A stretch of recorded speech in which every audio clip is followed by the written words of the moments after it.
Hmm.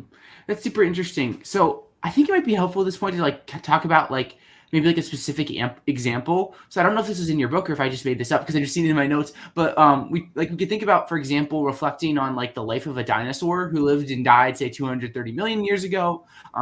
That life maybe like killed other animals probably to survive, or maybe if it's something more like passive like plants or something. But it was involved in this process of just like it had a life and maybe probably suffered and maybe caused some other animals to suffer.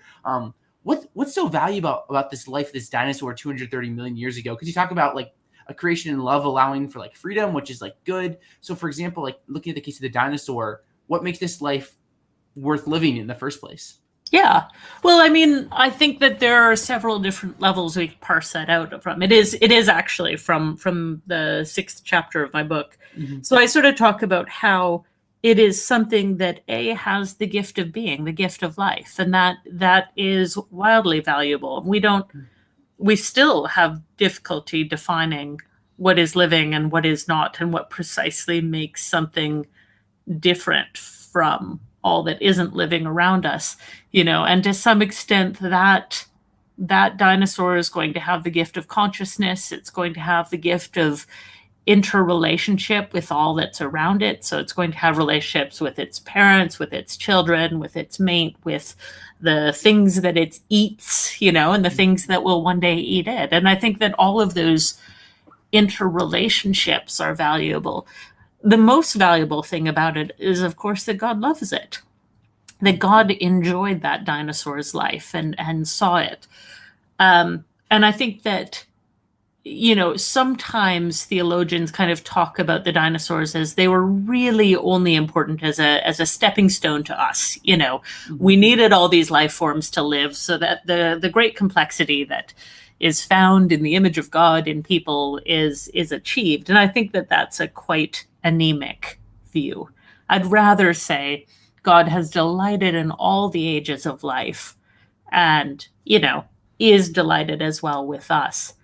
I think there might be one more way that I could talk about the life of that dinosaur having worth. And this is probably stretching the boundaries of theological credibility, but I will try it. Mm-hmm. And it's the idea that creatures afterwards who benefited from its life and death, the value of their lives gets attributed back to that dinosaur. So I was reflecting on how Hebrews, I think it's 10, 11, and 12, talk about how, the legacy of someone like Abraham is enhanced by the legacy of Christ.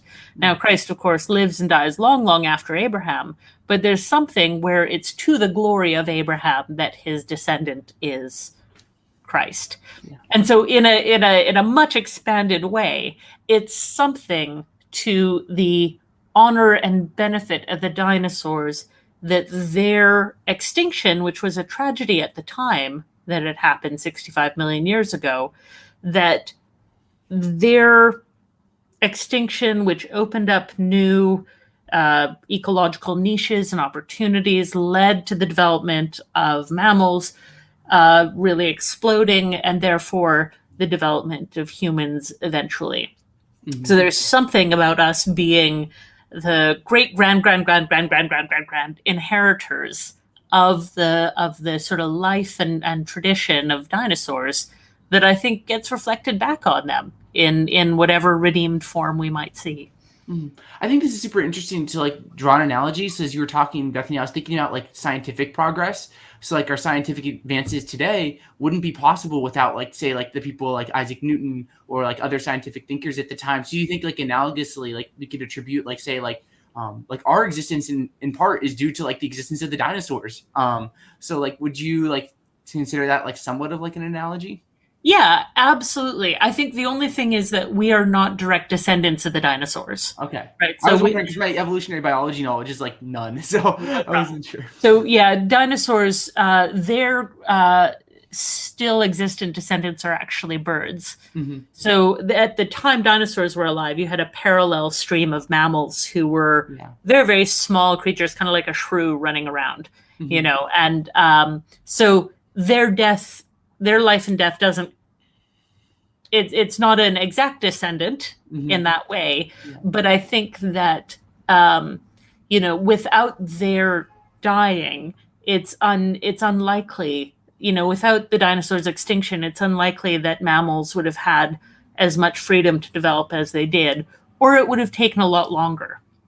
So Simon Conway Morris over at Cambridge would say, yeah, mammals eventually, because they were so diverse and warm-blooded and able to do things, would eventually have outcompeted the dinosaurs, but it may have taken millions and millions of more years. So, so either way, their unfortunate extinction led to our benefit.